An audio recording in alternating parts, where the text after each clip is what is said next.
পড়েছে। পুরোটা খুলে আবার ঠিক করতে হবে। আমি প্রযুক্তির ব্যাপারে বিশেষ কিছু জানি না, তাই বললাম, যা করার তাড়াতাড়ি করো, আমার অনেক কাজ আছে। শুধু এটুকুই বললাম, যা করতে হবে করে নাও। সে কিছু সময়ের জন্য বাইরে চলে গেল, হয়তো কোনো সরঞ্জাম বা অন্য কিছু আনতে। কিছুক্ষণ পরে সে ফিরে এলো এবং বলল, চলুন ভাবি। তার মুখে সামান্য হাসি ছিল, কিন্তু তার চোখে একটা অদ্ভুত ঝিলিক দেখলাম, যা আমার ঠিক বোঝা গেল না। এই কথা শুনে আমি একটু বিভ্রান্ত হয়ে গেলাম, কারণ সে আমাকে তার ঘরে নিয়ে যেতে চাইল। আমি যখন তার ঘরে গেলাম, তখন দেবর, আমার নাম পূজা, আমার বয়স 2-8 বছর। আমি দেখতে অনেক সুন্দর ছিলাম, গায়ের রং ছিল ফর্সা। আমার স্বামী বিদেশে যাওয়ার পর আমার দেবর সবসময় আমার সাথেই থাকত। দিন দিন তার ব্যবহার অনেকটা পরিবর্তন হতে থাকে। একদিন সে আমাকে এমন কিছু বলল, যা শুনে আমি তো অবাক হয়ে গেলাম। বন্ধুরা, আজকের গল্পটা অনেক বেশি স্পেশাল, আর আশা করছি তোমাদের ভালো লাগবে। গল্পগুলো ভালো লাগলে ভিডিওটি লাইক, শেয়ার এবং চ্যানেলটি সাবস্ক্রাইব করো প্লিজ। বিয়ের পর থেকেই সংসারে টানাপোড়েন ও প্রতিদিনের খরচের বোঝা ধীরে ধীরে আমার উপর পড়তে শুরু করলো। বাড়ির অবস্থাও এমন ছিল না যে কোনো সাহায্য ছাড়া চলতে পারবো। বাধ্য হয়ে একদিন নিজেকে বললাম, কিছু একটা করতে হবে। যদিও আমি পড়াশোনায় তেমন কিছু জানি না, কোথাও চাকরি পাওয়া সম্ভব ছিল না, তাই ভাবলাম মহল্লার মহিলাদের কাপড় সেলাই করা শুরু করব। পুরনো সেলাই মেশিনটা, যা বিয়েতে পাওয়া দান উপহার হিসেবে এক কোণায় পড়েছিল, তা পরিষ্কার করতে লাগলাম। এরপর পাড়ায় জানিয়ে দিলাম, যাদের কাপড় সেলাই করতে হবে তারা আমার সাথে যোগাযোগ করতে পারে। ধীরে ধীরে খবর ছড়াতে লাগলো, আর কিছুদিনের মধ্যেই বেশ কয়েকটি অর্ডার আসা শুরু হলো। পাড়ার মহিলারা তাদের সালোয়ার, ওড়না, ব্লাউজ সেলাই করাতে আমার কাছে আসতে লাগলো। কাজটা ভালোভাবে করতে শিখে গেলাম, আর এই সেলাই দিয়েই প্রথমেই সংসারের খরচ চালাতে শুরু করলাম। সেলাই করতে করতে প্রায় আমার বাড়িতে মহিলারা ভিজিট করত, কারো মাপ নেওয়া, কারো ফিটিং ঠিক করা, কেউ আবার পুরনো কাপড় নতুন ফ্যাশনের সেলাই করাতে চাইতো, আর কেউ কেউ শুধুই মন খুলে গল্প করতে আসতো। ধীরে ধীরে এই সেলাইয়ের কাজের সঙ্গে তাদের সঙ্গেও এক ধরনের সম্পর্ক গড়ে উঠল। তারা আমাকে তাদের মনের কথা বলতো, সমস্যার কথা শেয়ার করত। এতে আমিও এক ধরনের সান্ত্বনা পেতাম, একটা উদ্দেশ্য খুঁজে পেলাম। দিনভর ব্যস্ত থাকার, নিজের কষ্ট ভুলে থাকার এই কাজ আমাকে বাঁচিয়ে রেখেছিল। সেলাইয়ের কাজ বাড়তে লাগলো। একজন মহিলা কাপড় দিতে আসলে আরেকজন নিতে চলে আসতো। আমার নিজের সন্তান ছিল না, তাই এই কাজের জন্য বাড়িটা সবসময় মহিলাদের হাসিতে ভরে থাকত। ওদের হাসি, ঠাট্টা আর গল্পে আমার বাড়িতে যেন নতুন করে জীবনের প্রাণচাঞ্চল্য ফিরে এলো। কাজের সাথে সামান্য আয়ও হচ্ছিল, যা আমার জন্য এক প্রকার স্বস্তি নিয়ে এলো। কিছু মাসের মধ্যেই আমার সেলাইয়ের দক্ষতার কথা আশেপাশের এলাকাতেও ছড়িয়ে পড়ল। এবার দূরের মহল্লা থেকেও মহিলারা তাদের কাপড় সেলাই করাতে আসতে লাগলো। কাজের চাপ এতটাই বেড়ে গেল যে একা সামলানো মুশকিল হয়ে পড়ল। প্রতিদিন ঘন্টার পর ঘন্টা মেশিনের সামনে বসে কাজ করতে করতে কাঁধ ব্যথা করতে শুরু করল। এমনকি আঙুলগুলোতেও ব্যথায় ফুলে যেত। শেষে পাড়ার কয়েকজন মেয়েকে সাহায্যের জন্য ডেকে নিলাম, যারা সেলাই শিখতে আগ্রহী বা কিছু আয় করতে চায়। আমি বললাম, তারা যেন নিজেদের সেলাই মেশিন নিয়ে এসে আমার সাথে কাজ করে। এর বিনিময়ে তারা সেলাই শিখবে এবং সামান্য পারিশ্রমিকও পাবে। কেউ কেউ সেলাই মেশিন প্রথমবার ধরেছিল। ধৈর্য ধরে তাদের কাপড় ঠিক করে বসানো, সুতো লাগানো এবং সোজা সেলাইয়ের কৌশল শেখাতাম তাদের। আশায় আমার কাজ অনেক হালকা হয়ে গেল। এখন বাড়িটা আরও প্রাণবন্ত লাগত। ওরা হাসত, গল্প করত, আর মাঝে মাঝে আমার সাহায্যে নতুন কিছু ডিজাইন শিখত। তাদের সাথে আত্মীয়তার মতো একটা সম্পর্ক গড়ে উঠেছিল। আমি তাদের সেলাই মেশিন চালানো শেখাচ্ছিলাম, আর ধীরে ধীরে কাজও দিতে শুরু করলাম। তবে নতুন বলে প্রায় ভুল করত। কখনো মেশিনে কাপড় আটকে যেত, কখনো সুতোর গিঁট ছিঁড়ে যেত বা আঙ্গুল ফুটত। প্রতিদিনই মেশিনের সমস্যা হতো, আর ঠিক করাতে আমার অনেকটা সময় চলে যেত। একদিন তাদের মধ্যে এক মেয়ের মেশিন আবার নষ্ট হয়ে গেল, কাপড় মেশিনে আটকে গেল। আমি নিজে থেকে চেষ্টা করলাম ওর মেশিনটা ঠিক করতে, কিন্তু সফল হলাম না। বাধ্য হয়ে আমি তাকে বললাম, আজ তুমি মেশিনটা ঠিক করিয়ে নিয়ে এসো, আজ আর কাজ করতে হবে না। মেয়েটি চলে যেতে প্রস্তুত হচ্ছিল, তখনই আমার দেবর বাড়িতে দুপুরের খাবারের জন্য এলো। আমি রান্নাঘরে গিয়ে তার জন্য খাবার গরম করতে লাগলাম। জানালা দিয়ে তাকিয়ে দেখি আমার দেবর সেই মেয়েটির সঙ্গে কিছু কথা বলছে।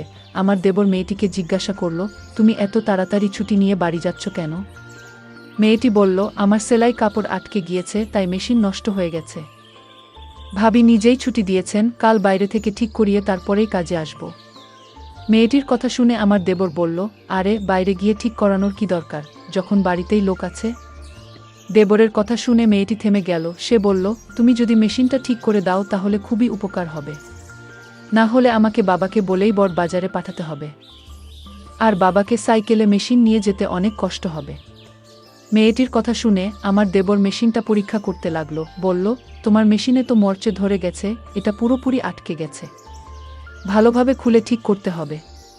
মেয়েটি অবাক হয়ে বলল, তাহলে তুমি ঠিক করতে পারবে না? দেবর হেসে বলল, না না, আমি এই কাজ ভালোই জানি। মেয়েটি খুশি হয়ে পাশে বসে পড়ল এবং বলল, আমার একটা সেলাইয়ের কাজ করতে হবে, তাড়াতাড়ি করে দাও প্লিজ। দেবর তখন বলল, মেশিনটা আমার ঘরে নিয়ে এসো, আমি ওখানেই ঠিক করব। মেয়েটি একটু দ্বিধায় পড়ে গেল। তখন দেবর বলল, আমার সব সরঞ্জাম ঘরেই আছে, তাই মেশিন ঠিকঠাক করার জন্য ওখানে নিয়ে যেতে হবে। দেবর বলল, আমি ঘরেই ঠিক করে দিচ্ছি। মেয়েটি মেশিন নিয়ে তার ঘরে গেল। আমি খাবার গরম করে বাইরে রাখলাম, কিন্তু অনেকক্ষণ কেটে গেলেও দেবর এবং সেই মেয়েটি ঘর থেকে বের হচ্ছিল না। দুজনেই তরুণ, তাই চিন্তায় পড়ে গেলাম। কিছুক্ষণ অপেক্ষা করলাম, কারণ দেবরের উপর সন্দেহ করতে চাইনি। তবু দীর্ঘ সময় পর ধৈর্য হারিয়ে অবশেষে দেবরের ঘরের দিকে যাওয়ার সিদ্ধান্ত নিলাম। ঠিক তখনই মেয়েটি সেলাই মেশিন নিয়ে বাইরে বেরিয়ে এসে বলল, ভাবি, মেশিন ঠিক হয়ে গেছে। ওর কথা শুনে আমারও স্বস্তি হলো এবং আমরা নিজেদের কাজে ফিরে গেলাম। কিন্তু আমি মনে মনে ভাবছিলাম, দেবর এতক্ষণ ঘরে কি করছিল। কিছুক্ষণ পরে দেবরও ঘর থেকে বেরিয়ে এসে বিছানায় বসে খাবার খেতে লাগল। এর মধ্যে বাড়ির বিয়ের জন্য প্রচুর কাপড় সেলাইয়ের অর্ডার পেয়েছিলাম, আর সময় খুব কম ছিল বলে কিছুটা দুশ্চিন্তা ছিলাম। কিন্তু দেবর দ্রুত মেয়েটির মেশিন ঠিক করে দেওয়ায় কাজ সহজ হয়ে গেল। খাওয়া শেষ করে দেবর মজা করে বলল, যার মেশিন নষ্ট হবে, আমি আছি। আমি হেসে উঠলাম। এই সেলাই কাজ থেকে এখন বেশ ভালো আয় হচ্ছিল, তাই মনও বেশ ভালো ছিল। বিয়ের 9 বছর কেটে গেছে, আর স্বামী বিয়ের কিছুদিন পরেই বিদেশে কাজের জন্য চলে গিয়েছিল।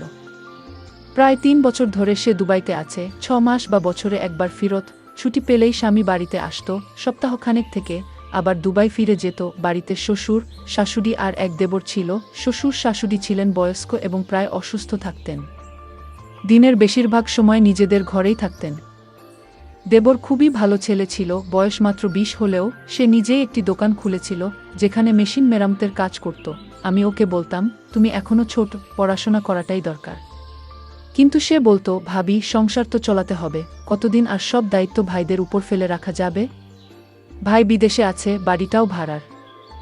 মা বাবা অসুস্থ, তাই আমাকে কাজ করতেই হবে। সাধারণত দেবর দিনের বেশিরভাগ সময় দোকানেই থাকত, তবে মাঝে মধ্যে বাড়িতেও আসত, আর আমি নিশ্চিন্তে থাকতাম। দেবর বাড়িতে এলেই এখানে ওখানে ছোটখাটো কাজগুলো করে দিত। আমার সাথে বসে অনেক গল্প করত। মেয়েরা যেসব মেশিন নিয়ে আসতো তা প্রায়ই নষ্ট হয়ে যেত, আর আমি দেবরকে বললেই সে দ্রুত ঠিক করে দিত। একদিন আমি সেলাই করছিলাম, আবারও সেই মেয়েটির মেশিন নষ্ট হয়ে গেল। এতে আমার রাগ উঠে গেল। বললাম, তুমি এত বড় হলে, কতদিন ধরে তোমার সেলাই শেখাচ্ছি, অথচ এখনো কিছুই শিখতে পারিনি। আমার রাগ দেখে মেয়েটি কেঁদে ফেল। আমি ওকে বললাম, তোমার মেশিন নিয়ে যাও এবং বাড়ি যাও। কিন্তু ঠিক সেই সময় আমার দেবর বাড়িতে এলো, আর মেয়েটিকে কাঁদতে দেখে বলল, ভাবি, ও কাঁদছে কেন?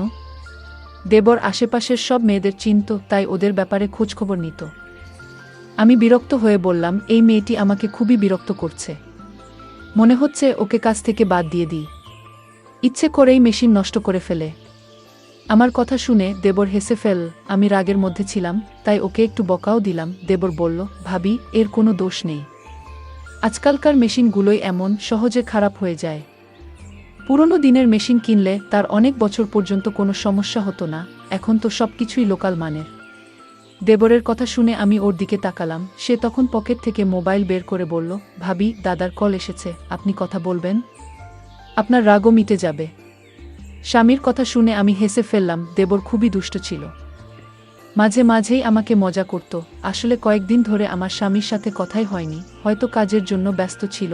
প্রায় প্রতিদিনই দেবরকে বলতাম, দাদার সাথে একটা কল লাগিয়ে দাও।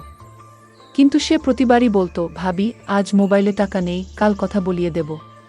তবে বেশ কিছুদিন পার হয়ে গেলেও সে কলটা করে দেয়নি। হয়তো সত্যিই ওর মোবাইলে টাকা ছিল না।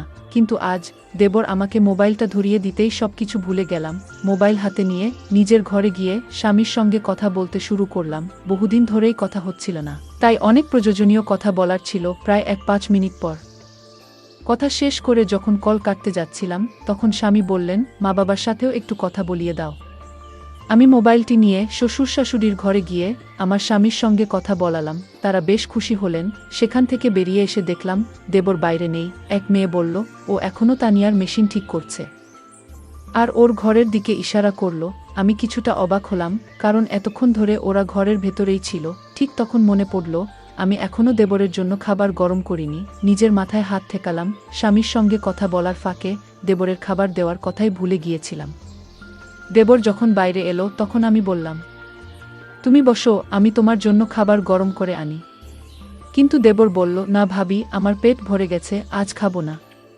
হেসে সে বাইরে চলে গেল। আর আমি একটু অবাক হয়ে মেশিনের পাশে বসে ভাবতে লাগলাম, আসলে ও কোথায় গিয়ে পেট ভরালো। সেদিন আমি কাজের মাঝে হঠাৎ একপাশে দেখলাম আমার তানিয়া কিছু মেয়ের সাথে ধীরে ধীরে কথা বলছে। তার মুখে এক ধরনের আনন্দ ঝলকাচ্ছিল, যেন সে আনন্দে মেতে আছে। তার মুখে এক অদ্ভুত লালচে আভা ফুটে উঠেছিল, যা দেখে আমার মধ্যে হালকা অভিমান তৈরি হলো।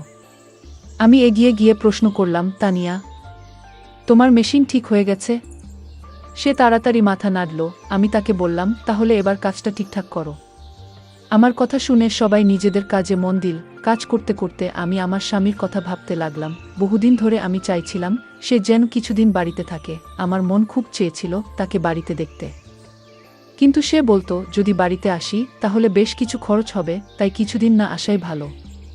আমি জানতাম সে আমাদের ভবিষ্যতের জন্য প্রতিটি টাকার হিসাব করছে, যাতে আমাদের ভবিষ্যৎ আরও ভালো হয়। কিন্তু তবু তার দূরত্ব আমাকে কষ্ট দিচ্ছিল। মনে মনে ভাবতাম, সে যদি প্রতিদিন বাড়ি ফিরত আমার সাথে থাকতো তাহলে কেমন হতো। আমি চাইতাম সে বাড়ি ফিরুক, হয়তো কম আয় হবে, কিন্তু সে পাশে থাকলে সবকিছু সহজ হতো। তাই আমি চুপচাপ সেলাইয়ের কাজে মন দিতাম। সেলাই করার মাধ্যমে কিছু আয় করতে পারছিলাম, যা ঘরের খরচের কিছুটা সাপেক্ষে সহযোগ হতো। আমি যা উপার্জন করতাম তা শাশুড়ির হাতে তুলে দিতাম। এতে সব মুখে হাসি ফুটে উঠত, আর আমার সময়টাও ভালো কেটে যেত। সেলাইয়ের কাজে নিয়োজিত মেয়েদের মেশিনগুলো প্রায়শই নষ্ট হয়ে যাচ্ছিল। অনেকবার বুঝিয়ে বলেছিলাম মেশিনগুলো ঠিকভাবে চালানো শিখতে হবে, কিন্তু প্রতিদিনই কারো না কারো মেশিনে কোনো না কোনো সমস্যা দেখা দিত। ভাবছিলাম, যদি মেশিন ঠিক করার কাজটাও শিখতে পারতাম তাহলে কেমন হতো। কিন্তু আমি তেমন শিক্ষিত নই, তাই এ ধরনের কাজ শেখার সাহস পাইনি। এই মেশিনগুলো আগে আমার শাশুড়ি চালাতেন। তিনি আমাদের সংসারের খরচ মেটানোর জন্যই সেলাই করতেন। কিন্তু আমার বিয়ের পরপরই শাশুড়ি অসুস্থ হয়ে পড়লেন, আর তখনই আমার স্বামী বিদেশে চলে গেলেন। আমি তখন ভাবলাম সেলাইয়ের কাজটি আমিই করব। এতে সংসারের জন্য কিছু টাকা আসবে, কিন্তু বুঝতে পারিনি যে এর সাথে কিছু বাড়তি সমস্যাও আসবে। সেদিনটাতে আমার খুব ভালো লাগছিল, কারণ সকালে আমার স্বামীর ফোন এসেছিল। স্বামীর খবর পেয়ে মনটা খুশিতে ভরে গিয়েছিল। তবে কাজের মধ্যে ঠিক তখনই আমাদের পাড়ার এক মহিলা এলেন। তিনি বললেন, আমার মেয়ের বিয়ে, আমি চাই তুমি বিয়ের জন্য প্রয়োজনীয় সব পোশাক সেলাই করে দাও। আমার হাতে তখন তেমন কাজ ছিল না, তাই তার কথা শুনে বেশ আনন্দ পেলাম। হাসি মুখে তাকে বললাম, আমার বেশ কয়েকজন মেয়ে আছে কাজ শেখার জন্য, আমরা একসঙ্গে কাজ করে সময় মতো সব পোশাক তৈরি করে দেব। তিনি আমাকে অনেক আশীর্বাদ দিয়ে চলে গেলেন, আর তার যাবার পর আমি সেলাই শেখার মেয়েদের সঙ্গে বসে কাজ ভাগাভাগি করলাম। সেদিন কাজের চাপ ছিল অনেক, আর সময় ছিল খুব কম। তাই আমি মেয়েদের বললাম, সবাই নিজের মেশিন ঠিকভাবে চালাবে। যদি কাজের মাঝে কারো মেশিন নষ্ট হয় তবে তাকে এই কাজ থেকে বাদ দিতে হবে। আমার কথা শুনে এক মেয়ে মৃদু হেসে বলল, ভাবি, আজ আপনার ছোট দেবর আসবে না? আমরা তার মাধ্যমেই আমাদের মেশিনগুলো ঠিক করিয়ে নেব। মেয়েটির মুখে চাপা হাসি ছিল, যার অর্থ আমি তখন পুরোপুরি বুঝতে পারিনি। আমি তখন কাপড়গুলো যাচাই করছিলাম, তাই বললাম, হ্যাঁ ঠিক আছে, দ্রুত মেশিনগুলো ঠিক করে নাও। এই কথায় সবাই যেন খুশি হয়ে উঠল। দুপুরে ছোট দেবর এলে মেয়েরা তার চারপাশে ঘিরে ধরল। সে বলল, আমি কি সব মেশিন ঠিক করার দায়িত্ব নিয়েছি? যাও, অন্য কারো কাছে নিয়ে যাও। তবু হাসতে হাসতে সে তাদের সাহায্য করতে লাগল। আমি এই দৃশ্য দেখে মৃদু হেসে ফেললাম, আর মেয়েরা একটু মন খারাপ করল। তারপর মেয়েরা মজার ছলে বলল, আমরা তো তোমার জন্য কিছু করতে চাই, আমরা তো বিনিময়ে কিছু দিতে চাই। হাসতে হাসতে আমার ছোট দেবর বলল, আচ্ছা তাহলে কিছু দিতেই হবে। তখন এক মেয়ে বলে উঠল, যেদিন তোমার বিয়ে হবে আমরা তোমার বউয়ের জন্য সেরা পোশাকটি সেলাই করে দেব। তার কথা শুনে আমার দেবর হেসে বলল, তোমরা সবাই বেশ চালাক, প্রতিদিন কারো না কারো মেশিন ঠিক করি, আর শেষমেশ বিয়ের দিনে শুধু একটা পোশাক সেলাইয়ের প্রতিশ্রুতি। দেবরের কথা শুনে আমি হেসে উঠলাম। সে বলল, তোমাদের সেলাই এখন পুরোপুরি নিখুঁত নয়, তাই মাফ করো, আমার ভাবি আমার হবু স্ত্রীর জন্য পোশাক বানাবে। কথাটি বলে সে আমার দিকে তাকালো। আমি হেসে মেয়েদের বললাম, আমার ছোট দেবর এখনো খুব ছোট। তখন এক মেয়ে অবাক হয়ে বলল, ভাবি, কিন্তু ও তো দেখতে বেশ লম্বা। আমার দেবর মজার ছলে আমার দিকে তাকিয়েছিল, যেন আমার জবাব শোনার জন্যই অপেক্ষা করছিল। আমি জানতাম সে আসলে বয়সে বেশ তরুণ, পরিবারের দায়িত্ব নেয়ার জন্য সে প্রস্তুত নয়, আর্থিক পরিস্থিতিও তেমন ভালো নয়। আমার স্বামীও বিয়ের পর আমাদের ভবিষ্যৎ গড়ার জন্য দূরে চলে গিয়েছিল, আমিও চেয়েছিলাম না যে ভবিষ্যতে আমার দেবরের স্ত্রীও একই দূরত্বের কষ্টে থাকুক। তাই আমি বললাম, লম্বা হয়েছে বলে বিয়ে করতে হবে এমন কোনো কথা নেই, বিয়ের জন্য আরও অনেক প্রস্তুতির প্রয়োজন, ওর বিয়ে হতে এখনও কয়েক বছর বাকি। আমার কথা শুনে দেবর হেসে উঠল। এরপর আমি মেয়েদের দিকে ফিরে বললাম, চলো এবার সবাই কাজে মন দাও, আমি দেবরের জন্য খাবার গরম করে নিয়ে আসি। একথা বলে আমি রান্নাঘরে গিয়ে তার জন্য খাবার গরম করতে লাগলাম। মেয়েরা নিজেদের কাজ নিয়ে আবার ব্যস্ত হয়ে গেল। আমি আমার দেবরের ঘরে যাচ্ছিলাম, কারণ জানি না কিভাবে, কিন্তু ও মেশিনগুলোতে এক ধরনের জাদু করত, আর সব কিছু ঠিকঠাক হয়ে যেত। সেদিনও সে মেয়েদের সেলাইয়ের মেশিনগুলো সারিয়ে দিয়ে নিজের কাজে চলে গেল। পরের দিন প্রচুর কাজ ছিল, তাই কাউকে কাজ থেকে সরতে দিলাম না। দেবরও সেদিন বাড়িতে আসেনি, আর কাজের চাপ এত বেশি ছিল যে আমিও ব্যস্ত ছিলাম। মনে মনে ভেবেছিলাম কাজের ফাঁকে নিজের বাবা-মার বাড়িতে কিছুদিন যাব, কতদিন যাব ভাবছি। কিন্তু হঠাৎ একটা বিপদ এলো। আমার মেশিনটি খারাপ হয়ে গেল, আর কাপড়ের বিশাল স্তূপ পড়ে রইল। আমি চাইছিলাম না যে এত দামি কাপড় মেয়েদের দিয়ে সেলাই করাই, কারণ তাদের কাজের মধ্যে এখনও সূক্ষ্মতা আসেনি। সকালে মেশিনটি একদম কাজ করছিল না। মেয়েরা আমার চিন্তিত মুখ দেখে বলল, ভাবি আপনি চিন্তা করবেন না, আপনার দেবর আছে, সে তো আপনার মেশিন ঠিক করেই দেবে। এই কথা শুনে মেয়েরা নিজেদের মধ্যে ফিসফিস করে কথা বলতে লাগলো, যা আমি ঠিক বুঝে উঠতে পারলাম না। কয়েকদিন ধরে লক্ষ্য করছিলাম দেবর সারাদিন বাইরে থাকত, কিন্তু দুপুরে খাবার খেতে এলেই মেয়েরা যেন কোনো বাহানায় তার আশেপাশে ঘুরঘুর করত, সবার কাজ ছেড়ে যেন তার উপস্থিতিতে একটু আনন্দ খুঁজে পেত। এমন সময় আমি নিজেই উঠে দাঁড়ালাম কাজ দ্রুত শেষ করার জন্য। সেদিন কাজের চাপ এত বেশি ছিল যে মেয়েদের আচরণে খুব একটা খেয়াল করতে পারিনি, কিন্তু যখন থেকে আমার দেবর মেয়েদের মেশিনগুলো ঠিক করে দিতে শুরু করলো, তখন থেকে তারা প্রায় প্রতিদিন কাজ শেষে কিছু না কিছু খাবার নিয়ে আসতে লাগলো। শুরুতে ভাবতাম ওরা হয়তো আমার জন্যই এসব নিয়ে আসে, কিন্তু পরে বুঝতে পারলাম এসব খাবার আসলে আমার দেবরের জন্যই আনা হচ্ছিল। বিশ্বাসটা বুঝতে পেরে আমি ওদের একটু বকাও দিলাম, বললাম, আমার মেশিন খারাপ হয়েছে, অথচ তোমরা সবাই বসে আছো কেন?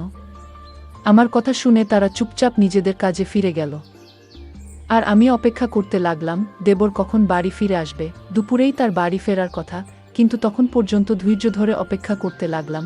আমার কাছে কোনো মোবাইল ছিল না, আর আমি মোবাইল চালাতেও জানতাম না, তাই ফাঁকা সময়টা কাটানোর জন্য রান্নাঘরে গিয়ে কিছু সবজি কেটে বসেছিলাম। তখনই শুনতে পেলাম তানিয়া মৃদুস্বরে আরেক মেয়েকে বলছে, ভাবির বদলে যদি আমার মেশিনটাই আজ নষ্ট হতো। কথাটা শুনে আরেক মেয়ে চুপিসারে হাসি চেপে ফেল, আর আমি তানিয়ার দিকে অবাক হয়ে তাকিয়ে রইলাম। ওর চোখে এক ধরনের আকাঙ্ক্ষা ছিল। হঠাৎ মনে পড়ল তানিয়ার মেশিন প্রথম নষ্ট হয়েছিল, আর সেই কারণেই আমার দেবর তার মেশিন ঠিক করার জন্য নিজের ঘরে নিয়ে গিয়েছিল। এই পুরো ব্যাপারটা আমাকে একটু চিন্তায় ফেলে দিয়েছিল।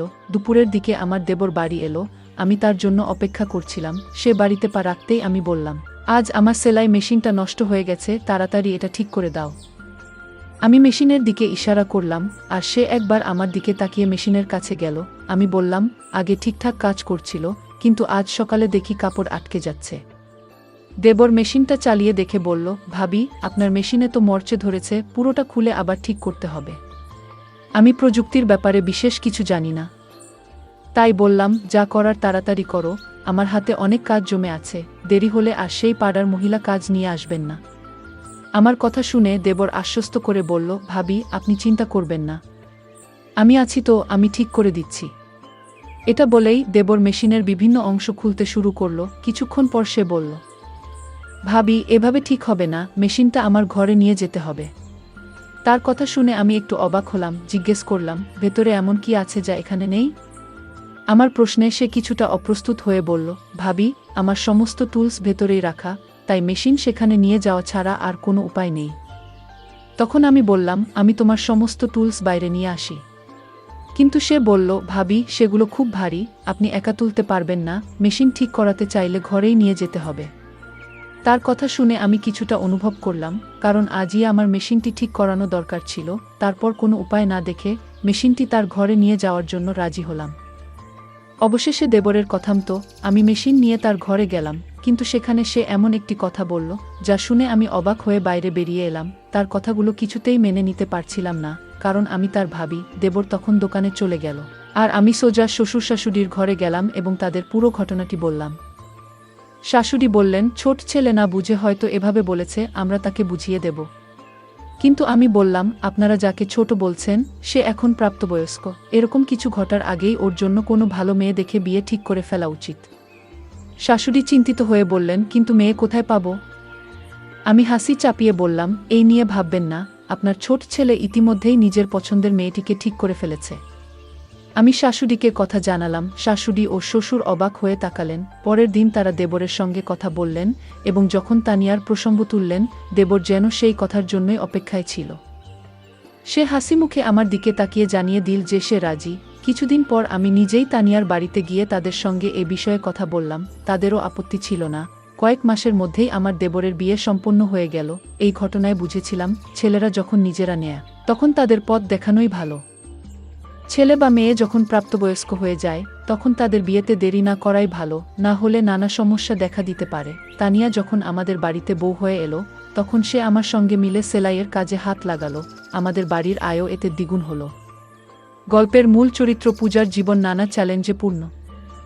বিয়ের পর সংসারের আর্থিক অবস্থা খারাপ দেখে সে নিজে কিছু করার সিদ্ধান্ত নেয়। এই গল্প আমাদের শেখায় যে আমাদের নিজেদের পরিস্থিতি উন্নতির জন্য সর্বদা পরিশ্রম করতে পিছিয়ে পড়া উচিত নয়। পূজা উচ্চশিক্ষা না থাকা সত্ত্বেও সেলাইয়ের মাধ্যমে সংসারের খরচ চালাতে শুরু করে, যা প্রমাণ করে যে সীমিত সম্পদেও পরিশ্রম আর ইচ্ছাশক্তি থাকলে নিজেকে প্রতিষ্ঠিত করা সম্ভব। পূজার জীবন নানা কঠিন পরিস্থিতির মধ্য দিয়ে গেছে। স্বামী বিদেশে কাজ করতে যাওয়ার পর সংসারের দায়িত্ব তার উপরই এসে পড়ে। তবু সে হার মানেনি এবং জীবনে একটি ইতিবাচক মনোভাব বজায় রেখেছিল। ধৈর্য এবং পরিস্থিতির সঙ্গে মানিয়ে চলার দক্ষতা খুবই গুরুত্বপূর্ণ, যা পূজা আমাদের শেখায়। সে আমাদের দেখায় যে কঠিন পরিস্থিতিতেও ইতিবাচক থেকে সমাধান খুঁজে বের করা যায়। সেলাইয়ের কাজ বাড়তে থাকলে পূজার মাথায় পাড়ার মেয়েদের সাহায্য নেওয়ার ভাবনা আসে। সে তাদের সেলাই শেখায় এবং আয়ের সুযোগ দেয়। এতে বোঝা যায় আশেপাশের মানুষদের সহায়তা করলে অনেক সমস্যার সহজে সমাধান করা যায়। পূজা এই উদ্যোগের মাধ্যমে অন্যদের আয়ের পথ তৈরি করে, যা অনুপ্রেরণামূলক। গল্পে পূজার দেবরও পরিবারের দায়িত্বশীল সদস্য। সে পড়াশোনার পরিবর্তে কাজকে প্রাধান্য দেয়া, সংসারের খরচে সাহায্য করতে। এতে বোঝা যায় সময় ও পরিস্থিতির প্রয়োজনে সঠিক সিদ্ধান্ত নেওয়া জরুরি। মানুষের জীবনের সঠিক অগ্রাধিকার নির্ধারণ গুরুত্বপূর্ণ। পূজা কাজের মেয়েদের প্রতি সংবেদনশীল ও দায়িত্বশীল ছিল। শুধু সেলাই শেখানো নয়, তাদের ছোটখাট সমস্যা বোঝারও চেষ্টা করত। তার এই গুণ শেখায় অন্যের অনুভূতি সম্মান করার সঠিক মানবিক সম্পর্ক। সহযোগ চ্যালেঞ্জ আসলেও পূজা আত্মসম্মান বজায় রেখে কাজ চালিয়ে গেছে এবং অন্যদের সহায়তা নিয়ে নিজেকে দুর্বল মনে করেনি। এটি বোঝায় আত্মসম্মান ও আস্থা সাফল্যের মূল। পূজার স্বামী দূরে থাকলেও তার দেবর পাশে থেকেছে, যা শেখায় পরিবারের সহায়তা জীবনের অনেক সমস্যায় সহজ করে তোলে। পূজার সেলাইয়ের কাজ বাড়লে সে আশপাশের মেয়েদের কাজে যুক্ত করে, যা সহযোগিতার মনোভাবের উদাহরণ। এভাবে সে নিজের উন্নতির পাশাপাশি তাদের জীবিকাও রক্ষা করে। গল্পটি শেখায় যে এগিয়ে যেতে সঠিক সিদ্ধান্ত ও সহানুভূতি গুরুত্বপূর্ণ। পূজার কাজে আশেপাশের মহিলারা যুক্ত হওয়ায় তার ঘর শুধু সেলাইয়ের জায়গা নয়, সমস্যাগুলো শেয়ার করার স্থানও হয়ে ওঠে। এটি সমাজে সংযোগ ও সহযোগিতার বার্তা দেয় এবং ঐক্য বজায় রাখা উচিত। পূজার গল্প শেখায় যে আমাদের লুকিয়ে থাকা প্রতিভা চিনে কাজে লাগালে তা এগিয়ে চলার পথ হতে পারে। সে সেলাইকে আর্থিক বাধ্যবাধকতা থেকে সুযোগে রূপান্তরিত করেছে, যা চ্যালেঞ্জের সুযোগ খোঁজার প্রেরণা দেয়। এই গল্প থেকে শেখা যায় পরিশ্রম, ধৈর্য, সহযোগিতা, আত্মমর্যাদা এবং ইতিবাচকতার সাথে আমরা কঠিন পরিস্থিতি মোকাবিলা করতে পারি। সম্পর্কের গুরুত্ব ও সমাজের সংযোগ আমাদের সবার জন্য একটি ভালো জীবন গড়ে তুলতে সাহায্য করে। বন্ধুরা, যদি এই গল্পটি ভালো লেগে থাকে তাহলে দয়া করে ভিডিওটি লাইক করুন এবং আমাদের চ্যানেলটি সাবস্ক্রাইব করুন। পাশে থাকা বেল আইকনটি প্রেস করুন, যাতে করে আমরা যখনই নতুন ভিডিও আপলোড করি তার নোটিফিকেশন সবার আগে আপনার কাছে পৌঁছে যায়। ধন্যবাদ। দেখা হবে আমাদের পরবর্তী ভিডিওতে।